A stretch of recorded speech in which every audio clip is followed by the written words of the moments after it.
November 15th, 1976, Lubyanka Building, Moscow. Colonel Anatoly Morozov sits in a windowless office deep within KGB headquarters, examining a folder of photographs that arrived from Soviet intelligence operatives in the United States. The overhead fluorescent lights cast harsh shadows across the grainy images allegedly captured by an American satellite called KH-11. The photographs show vehicles in Red Square with startling clarity, individual cars, license plates visible, people crossing the street. Morozov's tea grows cold as he studies the images, then sets them aside with a dismissive gesture. He writes in his assessment report, "Obvious American propaganda. Optical satellites cannot achieve this resolution from space. Recommend classification as disinformation." What Colonel Morozov didn't know was that every word of his assessment was wrong. Within months, Soviet leadership would discover the terrifying truth. The Americans hadn't exaggerated their satellite capabilities. If anything, they'd been conservative. This is the story of how the Soviet Union completely underestimated American satellite reconnaissance, how they discovered the devastating truth through espionage, and how that revelation changed the Cold War forever. By the mid-1970s, the Soviet Union had achieved remarkable success in space. They'd launched Sputnik, put the first human in orbit, built space stations. Their confidence in space technology was justified by decades of achievement, but in one critical area, they'd fallen catastrophically behind, and they didn't even know it. The KGB's satellite reconnaissance capabilities in 1976 relied primarily on the Zenit series and later Yantar satellites. These were sophisticated systems, products of decades of development by brilliant Soviet engineers. But they shared one fundamental limitation, that American intelligence had moved beyond years earlier. They used photographic film. Soviet reconnaissance satellites would orbit Earth, photograph military installations and strategic targets, then physically return film canisters to Earth for development and analysis. The process took days, sometimes weeks, from the moment a satellite captured an image to when analysts could examine the photographs. This meant Soviet intelligence was always looking at intelligence that was already days old by the time they saw it. The resolution of Soviet satellite cameras by 1976 could identify large military installations, count aircraft on airfields, spot naval vessels. Soviet photo interpreters could distinguish between different types of tanks and aircraft. For strategic intelligence about enemy force dispositions, this capability was valuable. The Americans had similar capabilities with their Corona program, which had operated successfully for over a decade using film return technology. But the Americans had moved on to something revolutionary. Soviet assumptions about American satellites were based on known physics and their own technological limitations. Sending digital imagery from space in real time required capabilities the Soviets hadn't achieved. Their engineers understood the theoretical possibility, but implementing it presented enormous technical challenges. Transmitting high-resolution digital imagery from satellites in real time required bandwidth, data compression, ground stations, and computer processing power beyond what Soviet technology had achieved by the mid-1970s. When intelligence reports arrived describing American satellites that could transmit digital images in near real time, Soviet analysts were skeptical. Their response was predictable. American propaganda, disinformation designed to intimidate, an attempt to exaggerate capabilities to gain psychological advantage in the Cold War. Meanwhile, in offices at the National Reconnaissance Office in Washington, American intelligence officials were watching Moscow, with capabilities that would have shocked Colonel Morozov. The development of the KH-11 reconnaissance satellite began not in response to Soviet satellite advances, but from American frustration with the limitations of film return systems. During the Cuban Missile Crisis of October 1962, American intelligence discovered Soviet nuclear missiles in Cuba through U-2 spy plane photography. The crisis demonstrated both the value of overhead reconnaissance and its limitations. Film had to be physically returned and developed. Intelligence was always hours or days old. In a fast-moving crisis, that delay could be catastrophic. The Corona satellite program, which operated from 1960 to 1972, revolutionized intelligence gathering by providing overhead photography of the Soviet Union when U-2 flights became too dangerous after Gary Powers was shot down in 1960. Corona satellites captured images on film, then ejected capsules that parachuted into the Pacific Ocean, where Air Force aircraft snagged them mid-air for recovery. The system worked, but shared the same fundamental limitation as U-2 flights: days of delay between capture and analysis. In the aftermath of the Cuban Missile Crisis, the intelligence community identified a critical requirement: real-time imagery intelligence, the ability to watch events unfold, not reconstruct them days later from photographs. This drove the development of the KH-11 Kennan reconnaissance satellite, named after diplomat George F. Kennan, the architect of the containment strategy against Soviet expansion. The technical challenges were enormous. Digital imaging in 1970 was in its infancy. Consumer digital cameras wouldn't exist for another 2 decades. Creating a digital imaging system that could function in space, withstand launch forces, operate reliably for years in the harsh space environment, and transmit high-resolution images from orbit to Earth required innovations across multiple technologies. The KH-11 program received presidential approval from Richard Nixon on January 16, 1970. Development proceeded in extreme secrecy at Perkin-Elmer Corporation in Danbury, Connecticut, for the optical system, and TRW Space and Defense in Redondo Beach, California, for the spacecraft bus and digital imaging system. The budget was classified, but likely exceeded $1 billion in 1970s currency. The satellite's primary mirror measured 2.34 meters in diameter, essentially a large space telescope pointed downward at Earth rather than upward at stars. In fact, when the National Reconnaissance Office donated 2 surplus KH-11 type telescopes to NASA in 2012, astronomers immediately recognized them as being similar in design to the Hubble Space Telescope, which uses similar optical technology.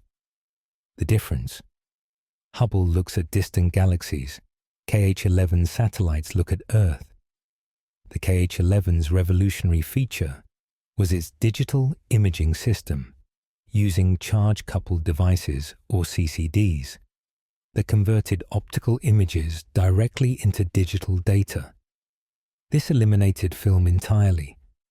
Instead of waiting days for film capsules to return, the satellite could transmit images to ground stations in near real time through its satellite data system relay satellites. An image captured over Moscow could be on an analyst's desk in the National Photographic Interpretation Center within hours, not days or weeks. The resolution capabilities were extraordinary for 1906. While exact specifications remain classified even today, declassified statements from senior military officials provide strong indications. General David Jones, who served as Air Force Chief of Staff, testified to Congress that American satellites could read license plates from space. Photo interpreters could distinguish between different models of Soviet aircraft. They could identify individual missiles in their silos. They could count the number of antennas on Soviet radar installations. Technical analysis suggests the Kh-11 achieved resolution in the range of 10 to 15 centimeters under optimal conditions. That's roughly 4 to 6 inches. From a satellite orbiting approximately 500 kilometers above Earth. For context, that resolution would allow an analyst to distinguish a basketball from a soccer ball lying on the ground. They could read large headlines on newspapers. They could identify individuals by body type and clothing, though not facial features. This capability represented a revolution in intelligence gathering. American analysts could now monitor Soviet military bases continuously, watching for changes in force deployments. They could track Soviet naval movements in near real time. During arms control negotiations, they could verify Soviet compliance with treaty limitations by counting missiles and bombers directly. The first Kh-11 satellite launched from Vandenberg Air Force Base in California on December 19, 1906, aboard a Titan dual-ID rocket. The launch was classified, as were all details of the mission. The satellite entered a polar orbit, allowing it to photograph virtually any location on Earth as the planet rotated beneath it. Its orbital period was approximately 90 minutes, meaning it circled Earth roughly 16 times per day. The satellite's lifespan far exceeded expectations. That first Kh-11 remained operational for 770 days, more than 2 years, before being decommissioned in January 1979. During those 770 days, it transmitted tens of thousands of high-resolution images of Soviet military installations, Eastern European facilities, Middle Eastern locations, and other areas of intelligence interest. While the Kh-11 was transforming American intelligence capabilities, Soviet satellite reconnaissance remained constrained by film return technology. Their most advanced system in operation during this period was the Yanta series, which first flew in 1974. Yanta represented significant improvements over earlier Zenit satellites. Better optics, higher resolution film, more sophisticated cameras, but it still relied on returning physical film canisters to Earth. A typical Yanta mission lasted about 1 month. The satellite would photograph targets for several weeks, then eject its film capsule, which would re-enter Earth's atmosphere and parachute into Soviet territory for recovery. The film would be rushed to Moscow for development and analysis. This entire process, from capture to analysis, took anywhere from 3 to 7 days minimum, often longer if weather delayed capsule recovery or if film processing encountered problems. Soviet photo interpreters were skilled professionals who could extract enormous amounts of information from satellite imagery. But they were always working with information that was at minimum several days old, more typically 1 to 2 weeks old. In a crisis, that delay could be decisive. The technological gap extended beyond just the imaging system. The Kh-11's maneuvering capabilities allowed it to adjust its orbit to photograph specific targets of interest. Its lifespan of multiple years meant continuous coverage without the expense and risk of frequent launches. The digital imaging system allowed for image processing and enhancement that was impossible with film. Analysts could adjust contrast, zoom into specific areas, combine multiple images, all digitally. Most critically, the near real-time transmission meant American intelligence could respond to developing situations. If satellite imagery revealed Soviet forces mobilizing near a border, analysts knew about it within hours, not days or weeks later. This gave American policymakers enormous advantages in crisis management and strategic planning. Throughout 1977 and into 1978, the KH-11 satellite system operated in complete secrecy. The Soviet Union knew the Americans had reconnaissance satellites, obviously, but they had no idea that American capabilities had advanced so dramatically beyond their own. They assumed American satellites operated on similar principles to Soviet systems: film return technology, days of delay between photography and analysis, resolutions measured in meters, not centimeters. This assumption was comfortable for Soviet military planners. It meant they could move forces, conduct military exercises, deploy new weapon systems, all with the understanding that American satellites would eventually photograph these activities. But by the time American analysts saw the images, the activities would be days or weeks in the past. This time, buffer was built into Soviet operational security planning. What Soviet planners didn't know was that American analysts were watching their activities unfold in near real time, with resolution that captured details Soviet planners assumed were invisible from space. The illusion shattered on April 16, 1907, when Christopher John Boyce walked through the gates of the Soviet embassy in Mexico City. Boyce was 23 years old, an American citizen who worked as a communications clerk for TRW Defense and Space Systems Group in Redondo Beach, California. TRW was a major defense contractor involved in highly classified satellite programs.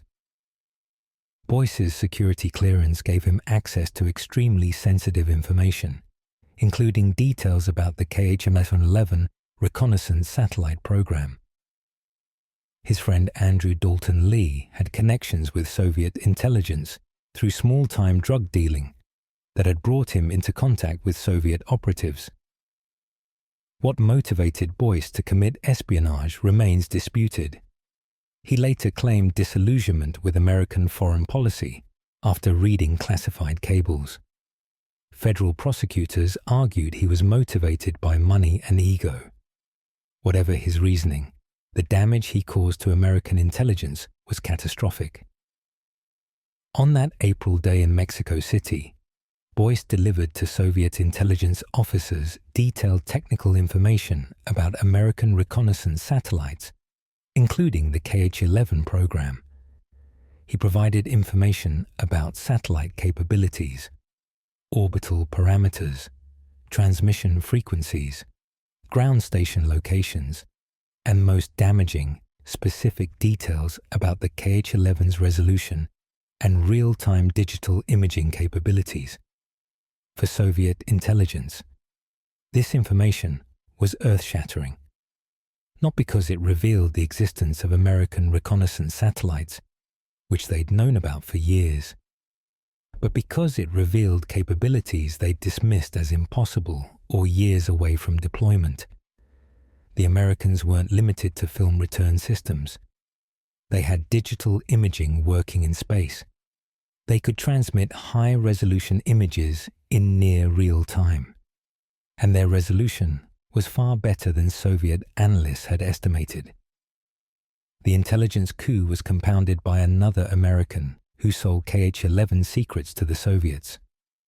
William Peter Campbell's, a former CIA watch officer, stole a top-secret KH-11 technical manual from CIA headquarters and sold it to Soviet intelligence in February 1978 for just $3,000.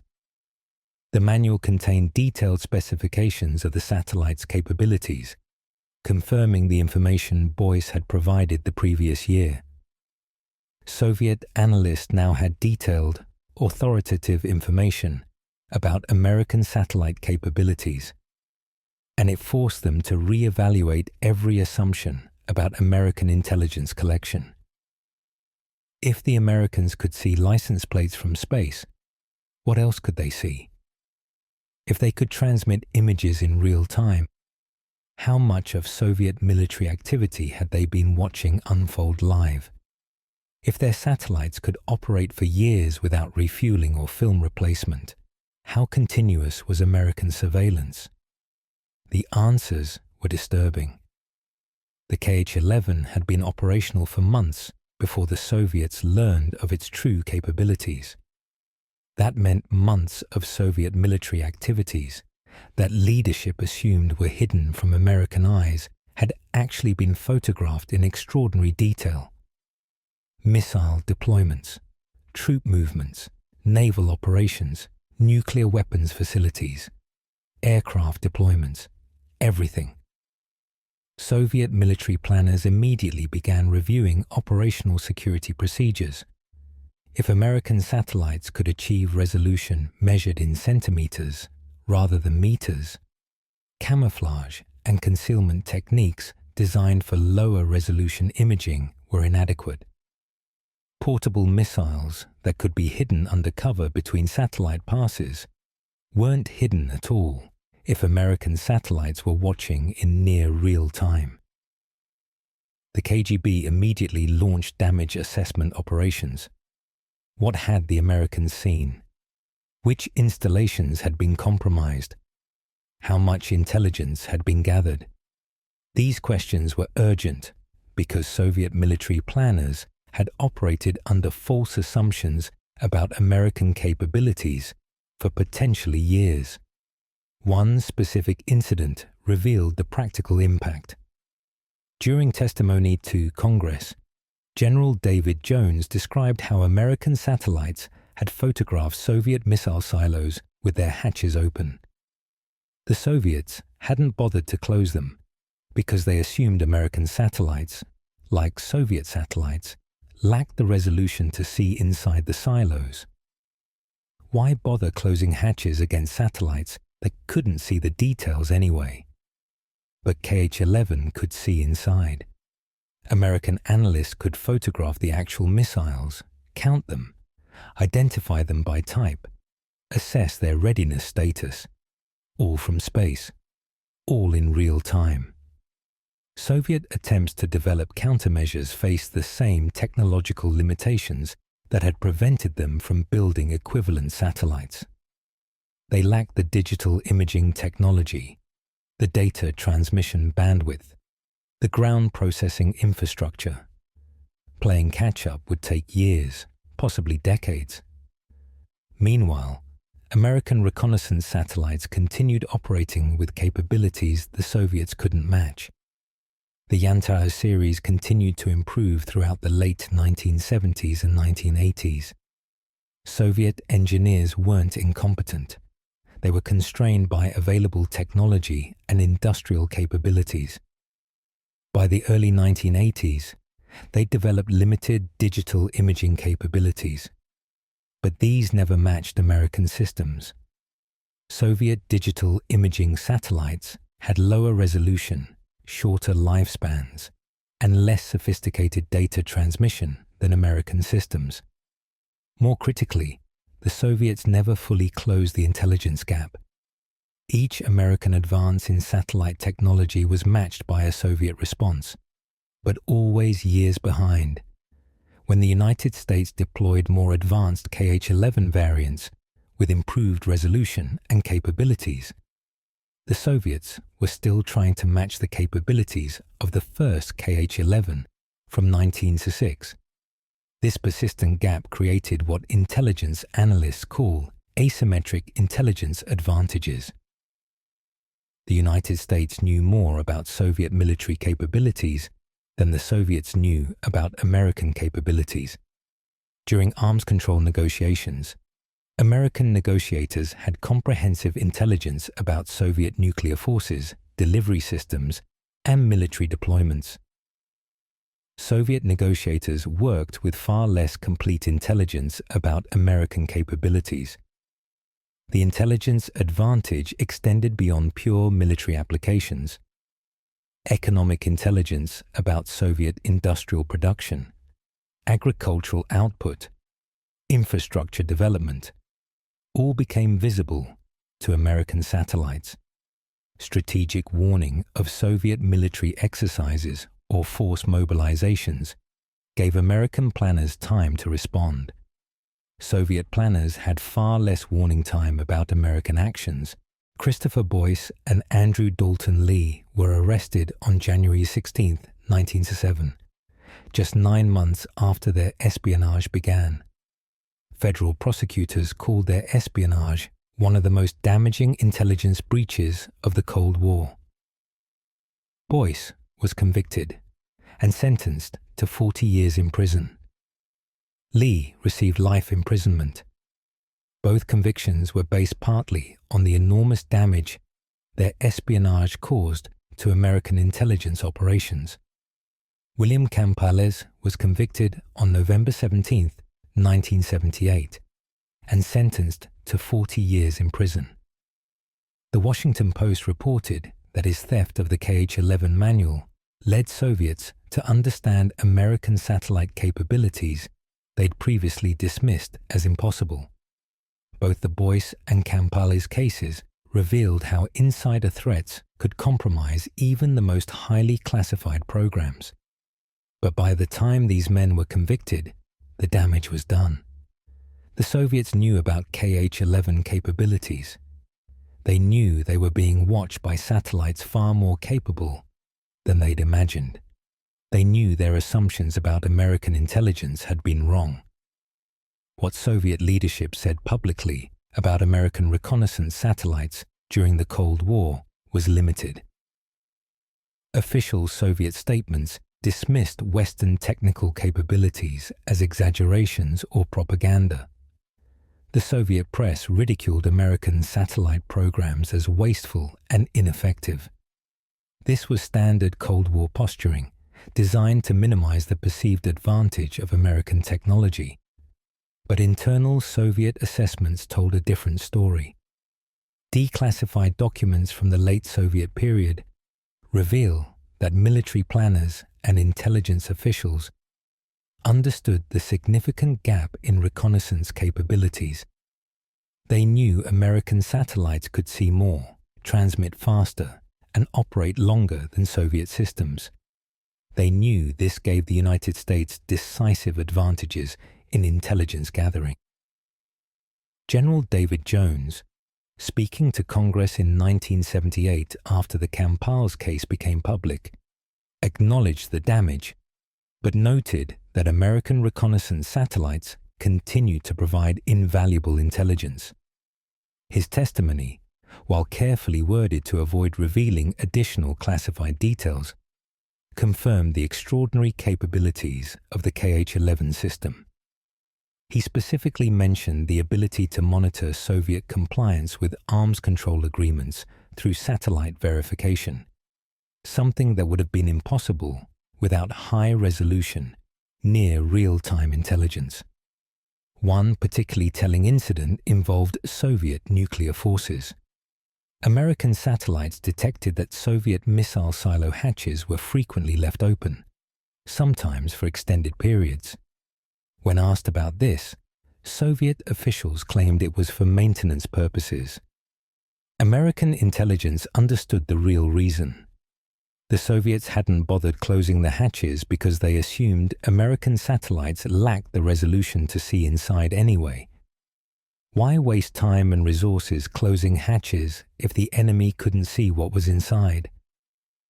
After the KH-11 capabilities became known to Soviet intelligence through the Boyce and Campales leaks, Soviet procedures changed rapidly.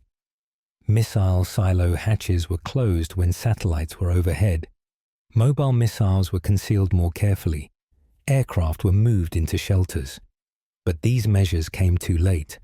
American intelligence had already documented Soviet military capabilities in extraordinary detail, during the period when Soviet planners thought they were invisible. The technological superiority demonstrated by the KH-11 program had strategic implications beyond pure intelligence gathering. During the Strategic Arms Limitation talks and later Strategic Arms Reduction Treaty negotiations, the United States insisted on verification measures that relied heavily on satellite reconnaissance. The Soviets initially resisted, preferring less intrusive verification methods. But American negotiators knew their satellites could verify Soviet compliance, whether the Soviets agreed or not. This gave American diplomats leverage in negotiations. Soviet negotiators eventually accepted satellite verification, partly because they understood they couldn't prevent it anyway. American reconnaissance satellites were going to photograph Soviet military installations, regardless of Soviet objections.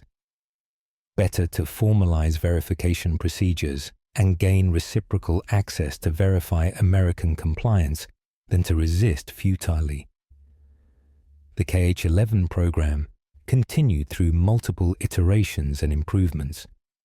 Later variants, designated KH-11 Block 2, Block 3, and eventually the current generation, often called KH-11 Block 5, or by the classification Crystal, incorporated increasingly sophisticated technology, larger mirrors, better digital imaging sensors, more advanced data transmission, longer lifespans. Some of these satellites have operated for over a decade, far beyond their original design specifications. The exact number of KH-11 satellites launched remains classified, but public records and expert analysis suggest approximately 17 to 20 satellites have been launched since 1906, with typically 2 to 4 operating simultaneously at any given time. The program cost has been estimated in the tens of billions of dollars over its lifetime, making it one of the most expensive intelligence programs in American history. But the intelligence value has been deemed worth the cost by every presidential administration from Ford through Biden. By the time the Cold War ended in 1991, American reconnaissance satellite capabilities had advanced far beyond the first KH-11. Soviet satellite capabilities had also improved, but never closed the gap. The Russian Federation inherited Soviet reconnaissance satellites and continued developing new systems. But budget constraints and technological limitations meant they continued to lag behind American capabilities. In the post-Cold War period, former Soviet and Russian officials have been more candid about Cold War intelligence operations. While specific statements about KH-11 from KGB officials are rare, broader discussions of American intelligence capabilities acknowledge the significant advantages American satellites provided during the Cold War. One telling indicator comes from Russian investment in their own reconnaissance satellites. Despite severe budget constraints in the 1990s and 2000s, Russia continued to prioritize reconnaissance satellite development, attempting to achieve the capabilities Americans deployed decades earlier. This investment pattern reveals how seriously Russian military planners took the intelligence gap created by American satellite superiority. The KH-11 program demonstrated several crucial lessons about technological superiority in intelligence gathering. First, that decisive advantages come not from incremental improvements, but from revolutionary changes in capability. The KH-11 didn't photograph slightly better than film return satellites. It operated on entirely different principles with fundamentally superior capabilities. Second, that technological advantages must be protected through security. The Boyce and Kampeil's leaks revealed KH-11 capabilities to Soviet intelligence, forcing changes in Soviet military procedures and reducing the satellite's intelligence value. Once adversaries knew what American satellites could see, they took measures to hide what they didn't want seen. Third, that technological superiority enabled strategic advantages far beyond the immediate intelligence gathering. Arms control verification, crisis management, military planning, diplomatic negotiations, all benefited from the intelligence advantages provided by superior reconnaissance satellites. The KGB's initial dismissal of American satellite capabilities was understandable, given their own technological limitations and experience. When your own best systems can't achieve certain capabilities, it's natural to assume your adversaries face similar limitations. This assumption cost Soviet military planners dearly. For months, possibly years, they operated under the false belief that their activities were hidden from American observation. By the time they learned the truth through espionage, American intelligence had already compiled comprehensive assessments of Soviet military capabilities.